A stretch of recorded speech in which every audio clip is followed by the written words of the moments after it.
Hello everyone, in this video I'll be translating and summarizing the latest Urdu broadcast by Shahbaz Gill to make it accessible for our English-speaking audience. Let's go through the key developments and insights in Shahbaz Gill's words. First of all, a very happy Eid to all of you. Today is Eid in Pakistan. In the United States and many other countries, Eid was celebrated yesterday.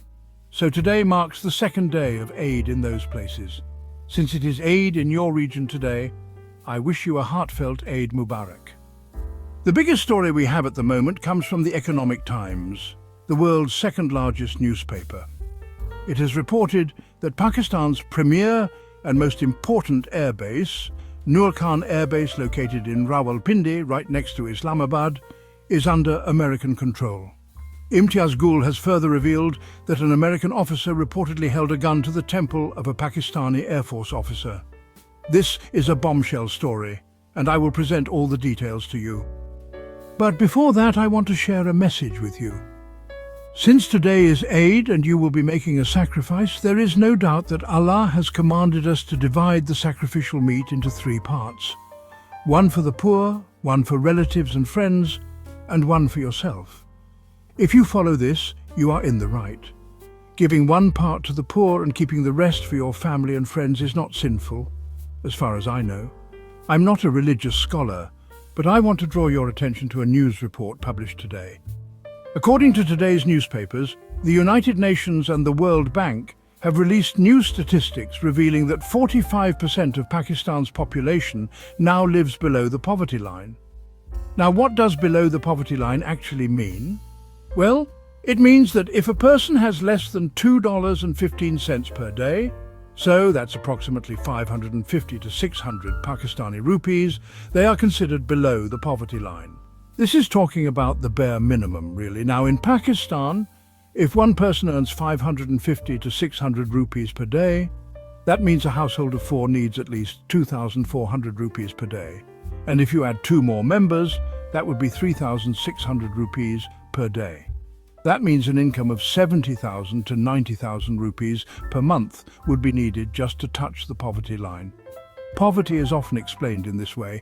If you have food for today but don't know how you'll feed yourself or your children tomorrow, you're living in poverty. Ask yourself this. God forbid if your situation was such that you have milk or food for your children today, but you need to go earn money tomorrow to feed them again. And if you fail to find work, you wouldn't know where tomorrow's meal will come from. Then you're living like 45% of Pakistan's population. These are today's figures, in today's headlines. According to this $2.15 per day standard, 45% of Pakistanis do not even earn that much. Many don't even earn $1 a day or even half a dollar. Among that 45%, maybe only 5 to 8% earn anywhere near that threshold. The rest earn even less. So, honestly, the situation is actually worse than reported. Given this level of hunger and deprivation, my humble request to you is, please don't overload your refrigerators. Keep only as much meat as you can consume in the next 3 or 4 days. Don't store meat for months. Those who haven't had proper meat or protein all year, this is their time. Give to them. As I said, it is your right to divide the meat into 3 parts. But given the chaos and hardship around us, please consider giving even part of your share to the poor. Even your fridge might be cursing you. The way we stuff it mercilessly on Eid days. The way we hoard meat doesn't look like sacrifice. It looks like stockpiling.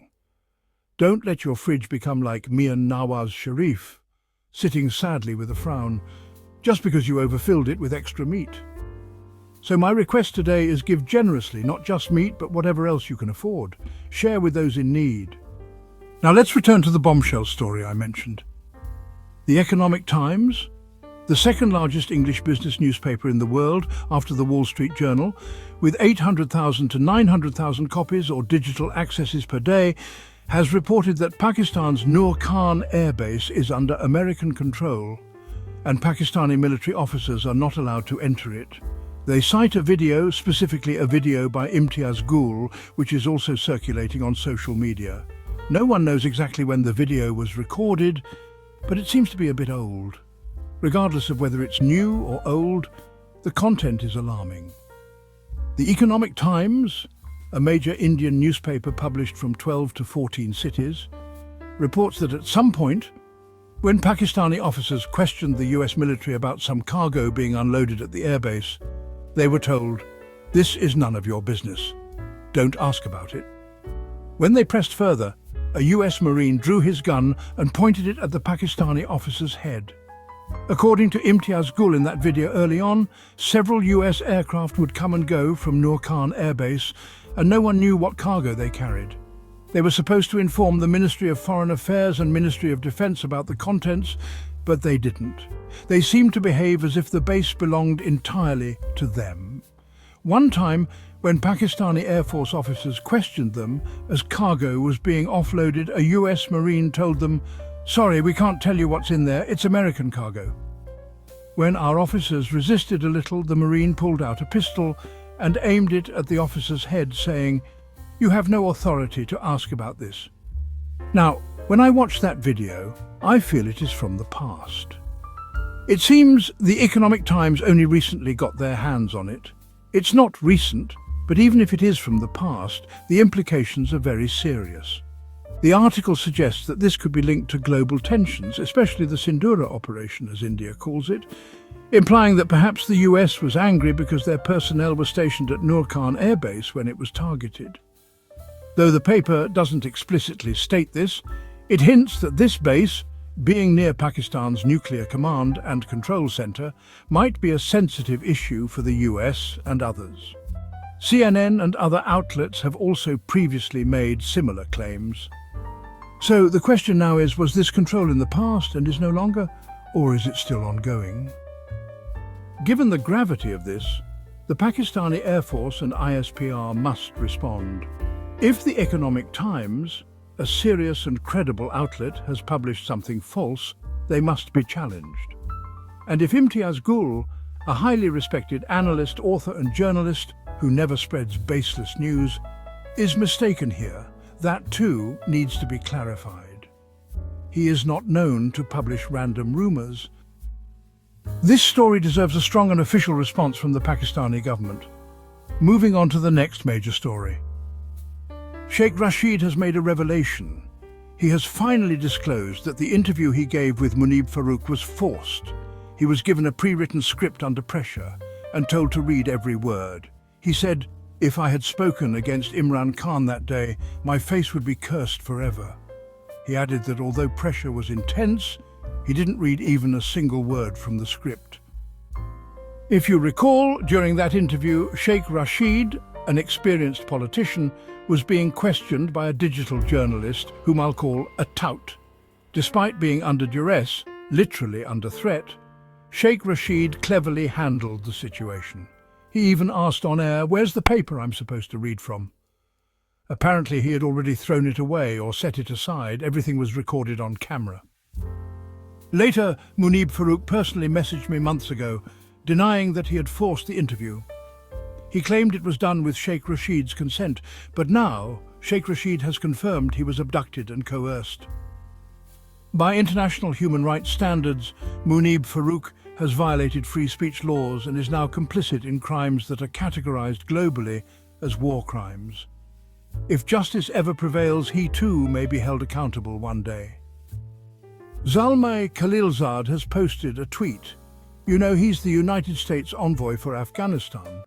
He recently visited Afghanistan, secured the release of American prisoners and, well, essentially used such a diplomatic approach that Pakistan was bypassed. As a result, the United States and the Taliban began direct engagement. Before this visit, our own Chaudhry Sahib, to whom Modi later gave an excuse of conflict and war, was desperately looking for some war to engage in. We kept warning that they were heading to Afghanistan to wage war. Recall that Irfan Siddiqui, the mentor of our former Field Marshal, once said, "We will go to war in Afghanistan and use that opportunity to return the leftover United States weapons to America." So our generals were repeatedly beating the war drum. Again and again they were inviting brave America to come and fight a war from here. They were desperate for a war because their credibility had sunk so low that only war could resurrect their image. particularly among patriotic citizens like you and me. They hoped that war would help cover up all their crimes. The mass killings, the crimes against women, everything.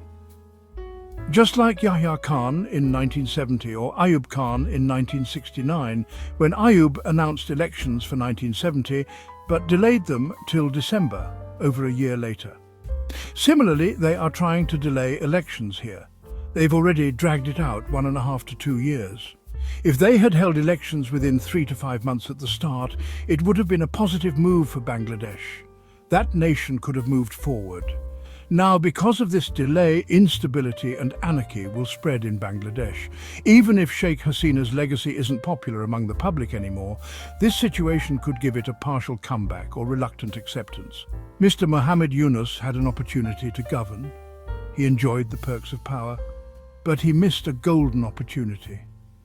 If he didn't want to do anything himself, he could have just made himself president and appointed a prime minister, but held immediate elections. His decision to delay will cost Bangladesh dearly in the future. Remember my words today. Former Senator Mushtaq Ahmad Khan and his wife, who were arrested for raising their voice in support of Palestine, have now been released.